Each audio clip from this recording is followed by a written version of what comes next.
When I spent a little time in Chicago earlier this year, my good friend Shawna Coronado took me through her front yard, which was filled with edibles. Shawna, this is quite extraordinary. Where did the inspiration come to create this beautiful paradise in the front yard? In the front yard, no sun.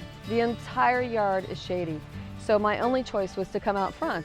And I wanted to feed the hungry. I wanted to do something good for my community. So I had to build a garden. Yeah, well, I see all the vegetables and herbs integrated among so many beautiful ornamentals, flowers of all kinds. Well, I think that mixing and matching is really the key here, because when you mix and match the vegetables and, ornamental perennials, then what you're really seeing is it looks like a beautiful florific garden instead of just a big old vegetable patch that has straight rows. Well, it's really quite a tapestry. I love the range of bloom and foliage. How much do you harvest from the vegetable and herb crop here in your front garden? Well, last year over 100 pounds. So it's really a micro farm, if you will. It's very small, but it does a lot. We have a local food pantry, and I donate all the food that we don't consume to that local food pantry, and it's delicious. It's a beautiful view.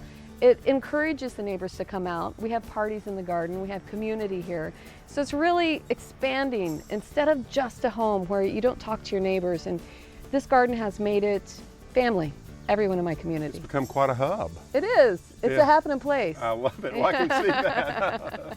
Well, it's quite a horticultural oasis here amongst all this lawn. Thank you.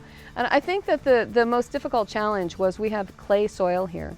And so I had to import rotted manure. It's all organic. And so having manure as my fertilizer of choice and to really enrich the soil has really made a big difference. So that would be my biggest advice if I could tell somebody how to grow that front lawn vegetable You really garden. need to bring the humus level up. Start from now, the soil. I know you're a passionate recycler. Tell me about the mulch that you use. The mulch is free. It's from the local cities. They grind up all the old trees and things that fall in the storms. Now, here's the thing. I always heard that you can't use that because of funguses and problems. And, as long as that mulch is set in a pile for a while and heated in the interior so all the microbes are killed, I never had a problem with funguses in the garden. It's been wonderful, and it's absolutely free. They deliver it to me. Well, if you're going to make compost, all those funguses and problems, as they say, are part of the recipe for making compost. Exactly. And the soil.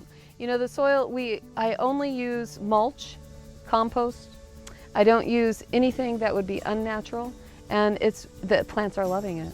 Well, I have to say, one of the things that I really like about this is that you have a pathway through it, so you can come through and you can actually enjoy the garden. You can see it from all sorts of perspectives, and you have places where you can sit back and enjoy the garden from many perspectives. Many vistas, and the path is actually made from recycled material as well.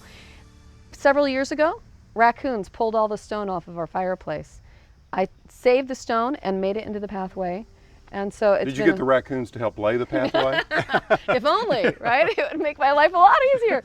No, the raccoons were a horrid infestation for us, but it's all better. We rebuilt the house and rebuilt the pathway, and it became an intricate part of the garden. So I think recycling and reusing whatever you can instead of throwing it in the landfill, a smart way to go. I couldn't help but notice your border of marigolds. I love marigolds, a great old-fashioned plant. Now tell me why you bordered the garden in marigolds, because that's a very sort of traditional idea, but Alan, you're applying it. We have rabbits. We have rabbits. They're horrible. Yeah. And so the marigolds, from my perspective, I've only had good luck.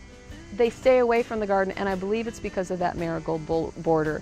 And I also have a 10-year-old daughter. It's probably the aroma of the marigold, don't you think? It's because the they're so scent. pungent. Yeah. It's the scent of the marigold. Marigolds do not have an attractive scent, I don't think, and it seems to chase them away. It helps to have a 10-year-old daughter to send out in the mornings also. She chases them away. No, you don't have any pets, do you? No pets. No pets. Oh, so maybe it is the marigolds. I think it's it. Well, it's something It's that a mystery. everyone should try if they're having rabbit problems. I think so. Give it a try. If it doesn't work, you'll have to go on to the next thing.